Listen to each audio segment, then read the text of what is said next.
എൻ്റെ ക്ലിനിക്കിൽ ഞാൻ കുറേയധികം പേഷ്യൻസിൽ കൊളസ്ട്രോൾ കൂടുതലായിട്ട് കണ്ടുവന്നിട്ടുണ്ട്.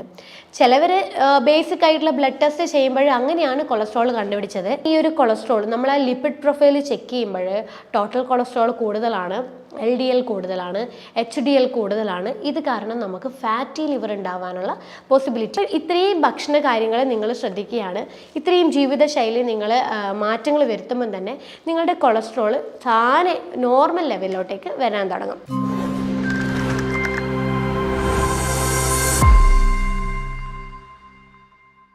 ഹലോ, ഞാൻ doctor Ashna's wellness clinic, Kannur, Koothuparamba. എൻ്റെ ക്ലിനിക്കിൽ ഞാൻ കുറേയധികം പേഷ്യൻസിൽ കൊളസ്ട്രോൾ കൂടുതലായിട്ട് കണ്ടുവന്നിട്ടുണ്ട്. ചിലവർ ബേസിക് ആയിട്ടുള്ള ബ്ലഡ് ടെസ്റ്റ് ചെയ്യുമ്പോൾ അങ്ങനെയാണ് കൊളസ്ട്രോൾ കണ്ടുപിടിച്ചത്. ചിലവർക്കാണെങ്കിൽ ചില ശരീരത്തിൻ്റെ സൂചനകൾ സംശയിച്ചിട്ട് പോയി കൊളസ്ട്രോൾ ചെക്ക് ചെയ്യുമ്പം അങ്ങനെ കണ്ടുപിടിച്ച കൊളസ്ട്രോൾ ലെവലും. അതായത് ചിലവർക്ക് ഈ പുറം വേദന ഇങ്ങനെ തുടർച്ചയായിട്ട് വന്നുകൊണ്ടിരിക്കും. ചിലർക്കാണെങ്കിൽ കണ്ണിൻ്റെ താഴ്ഭാഗത്തായിട്ടൊരു തടിപ്പ് പോലെ വരിക, പിന്നെ ഭയങ്കരമായിട്ട് ക്ഷീണം വരിക, ശരീരത്തിലൊട്ടാകെ ഒരു വേദനകളൊക്കെ വരിക. അപ്പം അങ്ങനെയുള്ള ചിലർ പോയിട്ട് കൊളസ്ട്രോൾ ചെക്ക് ചെയ്യുമ്പം അതിൻ്റെ പകരം നോക്കുമ്പോൾ കൊളസ്ട്രോൾ ഇങ്ങനെ കൂടുതലായിട്ട് ബ്ലഡ് ടെസ്റ്റിൽ കണ്ടുവരാം. അപ്പോൾ ചിലർ ഈ ബ്ലഡ് ടെസ്റ്റ് കണ്ട് ഭയന്ന് അങ്ങനെ ക്ലിനിക്കിൽ വന്നിട്ട് കുറേയധികം സംശയങ്ങൾ ചോദിച്ചിട്ടുണ്ട്. അതിൽ മെയിനായിട്ട് ചോദിക്കുന്ന ഒരു കാര്യമാണ്, നമുക്ക് ഈ കൊളസ്ട്രോൾ മരുന്നില്ലാണ്ട് എങ്ങനെയെങ്കിലും ഫുഡൊക്കെ ശ്രദ്ധിച്ച് നമുക്ക് കൺട്രോൾ ചെയ്ത് കൊണ്ടുവരാൻ പറ്റുമോ, അല്ലെങ്കിൽ ഈ മരുന്ന് കഴിച്ചിട്ടില്ലെങ്കിൽ ഇനി ഭാവിയിൽ സ്ട്രോക്ക്, ഹൃദ്രോഗങ്ങൾ, അങ്ങനെയുള്ള കോംപ്ലിക്കേറ്റഡ് ആയിട്ടുള്ള പ്രശ്നങ്ങൾ ഇനി എന്തെങ്കിലും വരുമോ? പിന്നെ അവർക്കുള്ള മെയിൻ പ്രശ്നം, ഇത് മരുന്ന് കഴിക്കാൻ തുടങ്ങിക്കഴിഞ്ഞാൽ പിന്നെ കഴിച്ചുകൊണ്ടിരിക്കണമല്ലോ, അപ്പോൾ കഴിക്കാതിരിക്കാനുള്ള മാർഗ്ഗങ്ങൾ എന്തെങ്കിലും പറഞ്ഞു തരുമോ? ഇങ്ങനെയുള്ള കാര്യങ്ങളാണ് കുറേ പേഷ്യൻസ് എന്നോട് ചോദിച്ചിട്ടുണ്ടായിരുന്നത്. നമ്മൾ ബ്ലഡ് ടെസ്റ്റ് ചെക്ക് ചെയ്ത് നോക്കുമ്പോഴേ ലിപ്പിഡ് പ്രൊഫൈലാണല്ലോ നമ്മൾ കൊളസ്ട്രോൾ അറിയാൻ വേണ്ടിയിട്ട് നമ്മൾ ചെക്ക് ചെയ്യുന്നത്. അതിൽ നമ്മൾ കാണും total cholesterol, triglyceride, HDL, LDL, VLDL, ഇങ്ങനെ ഓരോ ടൈപ്പ് കൊളസ്ട്രോളിൻ്റെ മെഷർമെൻറ്റ് അളവിനെയാണ് അതിൽ കാണിച്ചു തരിക. അപ്പോൾ നമ്മൾ നോക്കുമ്പം ഇതിൽ ട്രൈഗ്ലിസറൈഡ് നമ്മൾ പറയുന്നത് ചീത്ത കൊളസ്ട്രോൾ, നല്ല കൊളസ്ട്രോൾ എന്ന് പറയുന്നില്ലേ, അതിൽ ചീത്ത കൊളസ്ട്രോൾ എന്ന് പറയുന്നതാണ് ട്രൈഗ്ലിസറൈഡും LDL എന്ന് പറയുന്ന കൊളസ്ട്രോളും. അതായത് നമ്മൾ ശരീരത്തിലേക്ക് വരുന്ന കൊഴുപ്പിൻ്റെ അളവ് എത്രത്തോളം കൂടുതലാണ്, ഇപ്പം നമ്മൾ കഴിക്കുന്ന ഫുഡ് എത്ര ക്വാണ്ടിറ്റിയിൽ കൂടുതലാണോ, അതായത് കൊഴുപ്പ് ഉണ്ടാക്കുന്ന ഫുഡുകൾ നമ്മൾ എന്തോരം കഴിക്കുന്നുണ്ടോ അതിൻ്റെ കണക്കിന് നമ്മുടെ ശരീരത്തിലെ ഇൻസുലിൻ എന്ന് പറയുന്ന ഹോർമോൺ ഉണ്ടാക്കുന്ന കൊളസ്ട്രോളാണ് ട്രൈഗ്ലിസറൈഡ് എന്ന് പറയുന്ന ഒരു കൊളസ്ട്രോൾ. അപ്പോൾ ഇത് കൂടിക്കഴിഞ്ഞാൽ നമുക്ക് നമ്മുടെ ശരീരത്തിൽ കൊഴുപ്പ് അടിഞ്ഞു കൂടാനുള്ള ചാൻസസ് ഉണ്ട്. അതാണ് പിന്നീട് നമുക്ക് ഈ രക്തക്കുഴൽ വഴിയൊക്കെ കൂടുതലായിട്ട് കൊളസ്ട്രോൾ പോകുന്നത്. അതായത് നമ്മുടെ രക്തക്കുഴലിലെ ഭിത്തികൾക്കുള്ളിൽ അടിഞ്ഞു കൂടുന്ന കൊഴുപ്പാണ് LDL എന്ന് പറയുന്ന ഒരു കൊളസ്ട്രോൾ. ഈ കൊളസ്ട്രോള് നിയന്ത്രണമില്ലാതെ അളവിൽ കൂടുതലായിട്ട് വരുമ്പോഴാണ് നമുക്ക് കോംപ്ലിക്കേഷൻസിലൊക്കെ സ്റ്റാർട്ട് ചെയ്യുക. അതായത് ഇത് പൊട്ടി, ഇത് കാരണം നമുക്ക് ഹാർട്ട് ബ്ലോക്ക്, ഹാർട്ട് അറ്റാക്ക് വരാം, സ്ട്രോക്കിൻ്റെ പ്രശ്നങ്ങൾ വരാം, രക്തസമ്മർദ്ദം പോലുള്ള പ്രശ്നങ്ങളൊക്കെ നമുക്ക് ഈ LDL കൊളസ്ട്രോൾ കൂടുതലാണെങ്കിൽ ഭാവിയിൽ നമുക്ക് നിയന്ത്രിച്ചിട്ടില്ലെങ്കിൽ വരാനുള്ള ചാൻസസ് ഉണ്ട്. അപ്പോൾ ഈ LDL എന്ന് പറയുന്ന ഒരു കൊളസ്ട്രോൾ നമ്മൾ എങ്ങനെ നമുക്കിത്, എന്തുകൊണ്ടാണ് നമുക്ക് LDL എന്ന് പറയുന്ന ഒരു കൊളസ്ട്രോൾ കൂടുന്നത്? നമ്മളുടെ LDL നിയന്ത്രിക്കുന്ന ഒരു കൊളസ്ട്രോളാണ് നല്ല കൊളസ്ട്രോൾ എന്ന് പറയുന്നൊരു HDL എന്ന് പറയുന്ന കൊളസ്ട്രോൾ. അപ്പോൾ ഈ HDL നമ്മൾ ബ്ലഡ് ടെസ്റ്റിൽ നോക്കുമ്പം ചിലർക്ക് 45 താഴോട്ടായിരിക്കും, 40 താഴോട്ടേക്കായിരിക്കും. ശരിക്കും നമുക്ക് HDL നമുക്ക് കൂടുതലായിട്ട് വേണം നമ്മുടെ ശരീരത്തിൽ.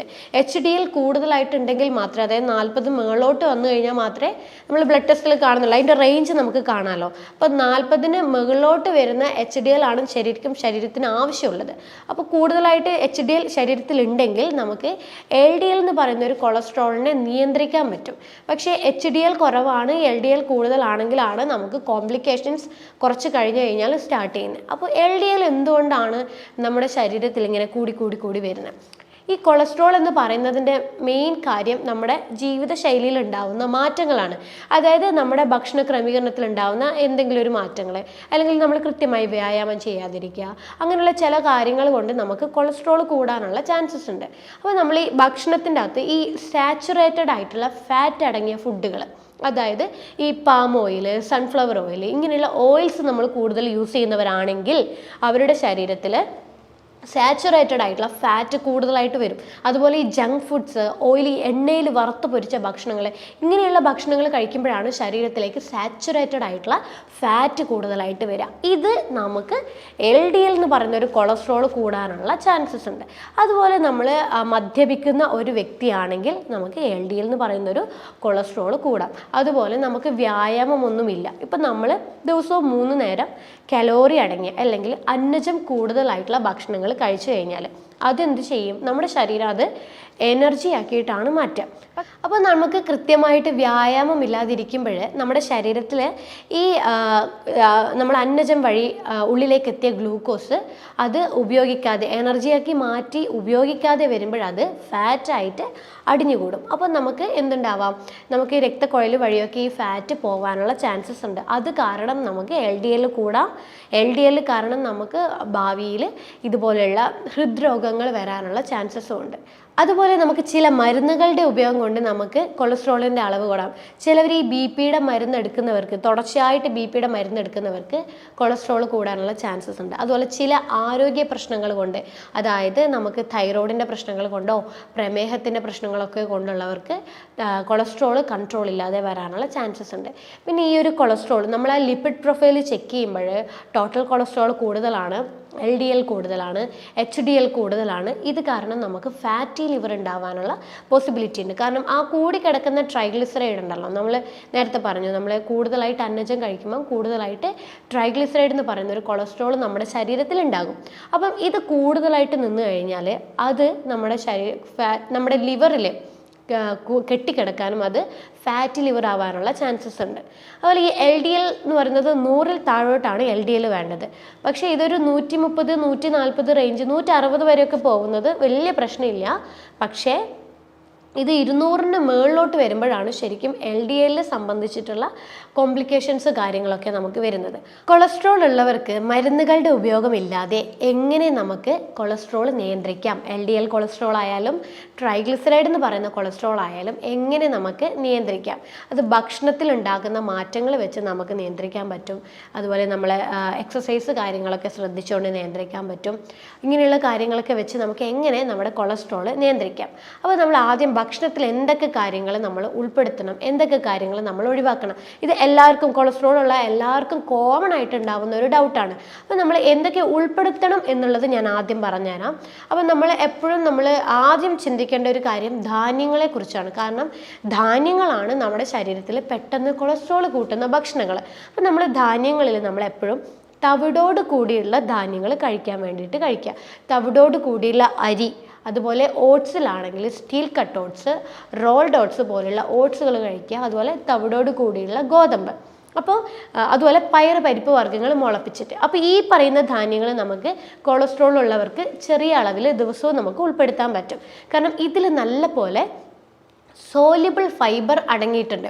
ഈ സോല്യുബിൾ ഫൈബർ നമ്മുടെ ശരീരത്തിലെ കൊളസ്ട്രോൾ, LDL എന്ന് പറയുന്ന ഒരു ചീത്ത കൊളസ്ട്രോളിനെ നിയന്ത്രിക്കാനും HDL എന്ന് പറയുന്ന ഒരു കൊളസ്ട്രോളിനെ കൂട്ടാനും അതുപോലെ ഇൻസുലിൻ റെസിസ്റ്റൻസ് നിയന്ത്രിക്കാനും വേണ്ടിയിട്ട് സഹായിക്കും. അതുപോലെ ഈ തവിടോട് കൂടിയുള്ള ധാന്യത്തിൽ വൈറ്റമിൻസും ഉണ്ട്, മിനറൽസും ഉണ്ട്. അത് നല്ലതാണ്, നമ്മുടെ ശരീരത്തിനെ ന്യൂട്രീഷൻ വെച്ച് നറിഷ് ചെയ്യുകയാണ് ചെയ്യുന്നത്. അതുകൊണ്ട് എപ്പോഴും നമ്മൾ കഴിക്കുമ്പോൾ തവിടോട് കൂടിയുള്ള ഭക്ഷണങ്ങൾ കഴിക്കുക. ഫ്രൂട്ട്സിൽ നമുക്ക് കൊളസ്ട്രോൾ കുറയാൻ വേണ്ടിയിട്ട്, അതായത് ചീത്ത കൊളസ്ട്രോൾ ആയിട്ടുള്ള LDL കൊളസ്ട്രോൾ കുറയാൻ വേണ്ടിയിട്ട് ഉൾപ്പെടുത്താൻ പറ്റുന്ന ഒന്നാണ് ആപ്പിൾ. ഈ ആപ്പിളിൽ പോളിഫിനോൾ എന്ന് പറയുന്ന ഒരു കണ്ടന്റ് ഉണ്ട്. ഈ ഒരു കണ്ടന്റ് നമ്മുടെ ശരീരത്തിലെ ചീത്ത കൊളസ്ട്രോൾ കുറയാൻ വേണ്ടിയിട്ട് വളരെ നല്ലതാണ്. അപ്പോൾ നമ്മൾ ആപ്പിൾ ഒരു ദിവസം 2 ആപ്പിൾ വെച്ച് കഴിക്കാം. അത് ഒരു നേരത്തെ ഭക്ഷണമാക്കിയിട്ട് തന്നെ നമ്മൾ മാറ്റാം. അല്ലാതെ ഇടവിട്ട സമയങ്ങളിലല്ല, ഒരു നേരത്തെ ഭക്ഷണമാക്കി മാറ്റുവാണെങ്കിൽ കൊളസ്ട്രോൾ കുറയാൻ വേണ്ടിയിട്ട് വളരെ നല്ലതാണ്. അതുപോലെ നമ്മൾ സിട്രസ് ആയിട്ടുള്ള ഫ്രൂട്ട്സ്, അതായത് ഓറഞ്ച്, മുസമ്പി, പൈനാപ്പിൾ, മുന്തിരി പോലത്തെ സിട്രസ് ഫ്രൂട്ട്സ് ഉൾപ്പെടുത്തുന്നതും ബെറീസ് അങ്ങനെയുള്ള ഫ്രൂട്ട്സ് ഒക്കെ നമുക്ക് ഉൾപ്പെടുത്തുന്നത് കൊളസ്ട്രോൾ കുറയാൻ വേണ്ടിയിട്ട് വളരെ നല്ലതാണ്. പിന്നെ നമുക്ക് ഉൾപ്പെടുത്താൻ പറ്റുന്നതാണ് നട്ട്സും സീഡ്സും. ഈ നട്ട്സ് സീഡ്സ് എന്ന് പറയുമ്പോൾ ആൽമണ്ട്, കാൽഷ്യൂസ്, ബദാം. നമുക്ക് പേടിയാണ് ശരിക്കും ഈ അണ്ടിപ്പരിപ്പ് കഴിക്കാൻ പറ്റുമോ, കൊളസ്ട്രോൾ കൂടില്ല എന്ന് ചിന്തിക്കുന്നവരുണ്ട്. പക്ഷേ ഈ കാഷ്യൂസ്, നട്ട്സിൽ അങ്ങനെയുള്ള എല്ലാ നട്ട്സും സീഡ്സിൻ്റെ അകത്തും അടങ്ങിയിരിക്കുന്നത് മോണോ അൺസാച്ചുറേറ്റഡ് ആയിട്ടുള്ള ഫാറ്റി ആസിഡാണ്. അതായത് നല്ല ഫാറ്റാണ് ഇതിൽ അടങ്ങിയിരിക്കുന്നത്. അതേപോലെ ഒമേഗ 3 ഫാറ്റ്. ഇത് രണ്ടും നല്ല ഫാറ്റുകളാണ്. അപ്പോൾ ഇതുകൊണ്ട് തന്നെ നമുക്കിത് കഴിക്കുന്നത് കൊണ്ട് കൊളസ്ട്രോൾ കൂടില്ല, മറിച്ച് LDL കൊളസ്ട്രോൾ കുറയ്ക്കാനും HDL എന്ന് പറയുന്ന ഒരു നല്ല കൊളസ്ട്രോൾ കൂട്ടാനും വേണ്ടിയിട്ട് നമുക്ക് ഈ ഭക്ഷണം നമുക്ക് കൊളസ്ട്രോൾ കുറയാൻ വേണ്ടിയിട്ട് ഉൾപ്പെടുത്താം. പിന്നെ നമുക്ക് മീനുകളാണ്, അതായത് omega-3 അടങ്ങിയിട്ടുള്ള നല്ല ഫാറ്റ് അടങ്ങിയിട്ടുള്ള മീനുകൾ, നമ്മൾ ചെറിയ ചെറിയ മീനുകൾ, മത്തി, നത്തോലി, അങ്ങനെയുള്ള ചെറിയ ചെറിയ മീനുകളൊക്കെ നമ്മൾ ഉൾപ്പെടുത്തുന്നത് omega-3 ഫാറ്റി ആസിഡ് കൂടാൻ വേണ്ടിയിട്ട് വളരെ നല്ലതാണ്. പിന്നെ നമുക്ക് ഉൾപ്പെടുത്താൻ പറ്റുന്നതാണ് വെണ്ടക്ക. ഈ കൊളസ്ട്രോൾ കുറയാൻ വേണ്ടിയിട്ട് ഏറ്റവും നല്ല സപ്പോർട്ട് ചെയ്യുന്നൊരു വെജിറ്റബിളാണ് വെണ്ടക്ക. അപ്പോൾ ഈ വെണ്ടക്കയിലൊരു മ്യൂസിൻ എന്ന് പറയുന്ന ഒരു കണ്ടന്റ് ഉണ്ട്. ഈ മ്യൂസിൻ നമ്മളുടെ LDL കൊളസ്ട്രോൾ കുറയാൻ വേണ്ടി നല്ലതാണ്. അപ്പോൾ ദിവസവും നമുക്ക് വെണ്ടക്കയുടെ വറവോ അല്ലെങ്കിൽ തോരനോ ആയിട്ട് നമുക്ക് ദിവസവും കഴിക്കുന്നത് കൊളസ്ട്രോൾ കുറയാൻ വേണ്ടിയിട്ട് നല്ലതാണ്. അതുപോലെ അവക്കാഡോ, നമുക്ക് അവക്കാഡോ എന്ന് പറയുന്നത് എല്ലാവർക്കും അറിയാം, ഇതൊരു നല്ലൊരു ഫാറ്റാണ്. അപ്പോൾ ഈ നല്ല ഫാറ്റ് എന്ന് പറയുന്നത് HDL ആണ്. HDL കൂടാൻ വേണ്ടിയിട്ട് നമുക്ക് അവക്കാഡോ ഉൾപ്പെടുത്താം. HDL കൂടുമ്പോൾ LDL താനെ കുറയാൻ വേണ്ടിയിട്ട് സഹായിക്കും. പിന്നെ നമുക്ക് ഉൾപ്പെടുത്താൻ പറ്റുന്നതാണ് extra virgin olive oil. Olive oil നമുക്ക് omega-3 ഫാറ്റി ആസിഡ് റിച്ച് ആയിട്ടുള്ളതായതുകൊണ്ട് തന്നെ കൊളസ്ട്രോൾ LDL കൊളസ്ട്രോൾ കുറയാൻ വേണ്ടിയിട്ട് വളരെ നല്ലതാണ്. അപ്പോൾ നമ്മൾ ഇത് കുക്ക് ചെയ്യാൻ ഉപയോഗിക്കരുത്. സാലഡിൽ നമ്മൾ 1 ടീസ്പൂണ് ഈ ഒലിവ് ഓയിൽ ഉൾപ്പെടുത്തുവാണെങ്കിൽ നമുക്ക് HDL കൂടാനും LDL കുറയാനും വേണ്ടിയിട്ട് വളരെ നല്ലതാണ്. പിന്നെ നമ്മൾ ഭക്ഷണത്തിൽ ഇലക്കറികൾ നന്നായിട്ട് ഉൾപ്പെടുത്താൻ വേണ്ടി ശ്രദ്ധിക്കുക. ബ്രക്കോളി, കാബേജ്, ചീര, ഇതൊക്കെ നമ്മൾ ഉൾപ്പെടുത്തുമ്പോൾ LDL കുറയും. കാരണം ഇതിലൊക്കെ നല്ലപോലെ ഫൈബറിൻ്റെ അളവ് അടങ്ങിയിരിക്കുന്നത് കൊണ്ട് തന്നെ കൊളസ്ട്രോൾ കുറയാൻ വേണ്ടിയിട്ട് വളരെ നല്ലതാണ്. പിന്നെ നമുക്ക് വെളുത്തുള്ളി, ദിവസവും നമ്മളൊരു 2 വെളുത്തുള്ളി നമ്മൾ ചമ്മന്തിയായിട്ടോ അല്ലെങ്കിൽ ചുട്ടിട്ടോ കഴിക്കുന്നത് കൊളസ്ട്രോൾ കുറയാൻ വേണ്ടി വളരെ നല്ലതാണ്. കാരണം ഇതിൽ അലിസിൻ എന്ന് പറയുന്ന ഒരു ആൻറ്റി ഓക്സിഡൻ്റ് ഉണ്ട്. ഈ ആൻറ്റി ഓക്സിഡൻ്റ് കൊളസ്ട്രോൾ കുറയാൻ വേണ്ടിയിട്ട് വളരെ നല്ലതാണ്. അപ്പോൾ ഇത്രയും ഫുഡുകൾ നമ്മൾ LDL കൊളസ്ട്രോൾ അല്ലെങ്കിൽ ചീത്ത കൊളസ്ട്രോൾ കുറയാൻ വേണ്ടിയിട്ട് നമുക്ക് ഭക്ഷണത്തിൽ ഉൾപ്പെടുത്താവുന്നതാണ്. നമ്മൾ ഒഴിവാക്കേണ്ട ഭക്ഷണങ്ങളാണ് ഈ വൈറ്റ് റൈസ് നമ്മൾ പൂർണ്ണമായിട്ട് ഒഴിവാക്കുക, പഞ്ചസാര പൂർണ്ണമായിട്ട് ഒഴിവാക്കുക, ഓയിലായിട്ടുള്ള ഭക്ഷണങ്ങൾ, ജങ്ക് ഫുഡ് കാര്യങ്ങളൊക്കെ നന്നായിട്ട് ഒഴിവാക്കാൻ വേണ്ടിയിട്ട് ശ്രദ്ധിക്കുക. പിന്നെ നമ്മൾ നന്നായിട്ട് വർക്കൗട്ട് ചെയ്യുക അല്ലെങ്കിൽ എക്സസൈസ് ചെയ്യുക. നന്നായിട്ട് എക്സസൈസ് ചെയ്യുന്ന ഒരു വ്യക്തിക്ക് ശരീരത്തിൽ കെട്ടിക്കിടക്കുന്ന ഫാറ്റ് എനർജി ആയിട്ട് മാറാനും കൊളസ്ട്രോളിൻ്റെ അളവ് നിയന്ത്രിക്കാനും വേണ്ടിയിട്ട് സഹായിക്കും. അതുപോലെ നന്നായിട്ട് വെള്ളം കുടിക്കുക. ലിവർ ശുദ്ധീകരണത്തിന് വേണ്ടിയിട്ടും കൊളസ്ട്രോൾ നിയന്ത്രിക്കാനും വെള്ളം അത്യാവശ്യമാണ്. നന്നായിട്ട് വെള്ളം ഉൾപ്പെടുത്താൻ വേണ്ടിയിട്ട് ശ്രദ്ധിക്കുക. അപ്പോൾ ഇത്രയും ഭക്ഷണ കാര്യങ്ങൾ നിങ്ങൾ ശ്രദ്ധിക്കുകയാണ്, ഇത്രയും ജീവിതശൈലി നിങ്ങൾ മാറ്റങ്ങൾ വരുത്തുമ്പോൾ തന്നെ നിങ്ങളുടെ കൊളസ്ട്രോൾ താനെ നോർമൽ ലെവലിലോട്ടേക്ക് വരാൻ തുടങ്ങും. പിന്നെ നമുക്ക് വീട്ടിൽ വെച്ചിട്ട് ഒരു ഹോം റെമഡി പോലെയായി നമുക്ക് കൊളസ്ട്രോൾ എങ്ങനെ കുറയ്ക്കാം എന്നുള്ളത് നോക്കാം. അതിന് വേണ്ടത് നമ്മൾ ഒരുവിധ ആൾക്കാർക്ക് ഇതിനെക്കുറിച്ച് അറിയാം. അതായത് നമുക്ക് വേണ്ടത് ആര്യവേപ്പിലയും മഞ്ഞളുമാണ്. അപ്പോൾ 1 തണ്ട് ആര്യവേപ്പിലയും ചെറിയൊരു കഷ്ണം മഞ്ഞൾ നമ്മൾ അരച്ച് ഒരു നെല്ലിക്ക സൈസിൽ ഉരുട്ടിയെടുത്തിട്ട് ഇത് നമ്മൾ രാവിലെയും വൈകുന്നേരവും ഭക്ഷണത്തിന് മുന്നേ ആയിട്ട് കഴിക്കുന്നത് കൊളസ്ട്രോളിൻ്റെ അളവ് നല്ലപോലെ കുറയാൻ വേണ്ടിയിട്ട് വളരെ എഫക്റ്റീവാണ്. രണ്ടാമതായിട്ട് നമുക്ക് ചെയ്യാൻ പറ്റുന്ന കാര്യമാണ് നെല്ലിക്ക. ഒരു 1-2 നെല്ലിക്ക, ഒരു ചെറിയ കഷ്ണം ഇഞ്ചിയും 1 നുള്ളി ഇന്ദുപ്പും കൂടി നമ്മൾ നന്നായിട്ട് മിക്സിയിൽ കുറച്ച് വെള്ളം ഒഴിച്ച് അടിച്ച് 1 ഗ്ലാസ് വെള്ളം നമ്മൾ രാവിലെ വെറും വയറ്റിൽ കുടിക്കുന്നത് കൊളസ്ട്രോൾ കുറയാൻ വേണ്ടിയിട്ട് വളരെ എഫക്റ്റീവാണ്. അപ്പോൾ ഇത്രയും കാര്യങ്ങൾ നിങ്ങൾ ഒരുമിച്ച് ശ്രദ്ധിക്കുവാണെങ്കിൽ നിങ്ങൾ LDL കൂടിയിരിക്കുന്നത് കുറയും, ട്രൈഗ്ലിസറൈഡ് നോർമലാവാൻ തുടങ്ങും, HDL കൂടാൻ തുടങ്ങും, ടോട്ടൽ കൊളസ്ട്രോൾ നോർമലാവാൻ തുടങ്ങും. അപ്പം ഈ കാര്യങ്ങളൊക്കെ ശ്രദ്ധിച്ച് നല്ലൊരു ജീവിതശൈലി നിങ്ങൾ നിലനിർത്തി കൊണ്ടുപോവുകയാണെങ്കിൽ നിങ്ങൾക്ക് കൊളസ്ട്രോൾ ഇല്ലാതെ കൊളസ്ട്രോൾ കാരണം ഉണ്ടാവുന്ന കോംപ്ലിക്കേഷൻസ് ഒക്കെ ഒഴിവാക്കി കൊണ്ടുപോകാനും സാധിക്കും. അപ്പോൾ അടുത്തൊരു ഹെൽത്ത് ടോപ്പിക്കുമായിട്ട് അടുത്ത വീഡിയോയിൽ കാണാം. അതുവരേക്കും ബൈ.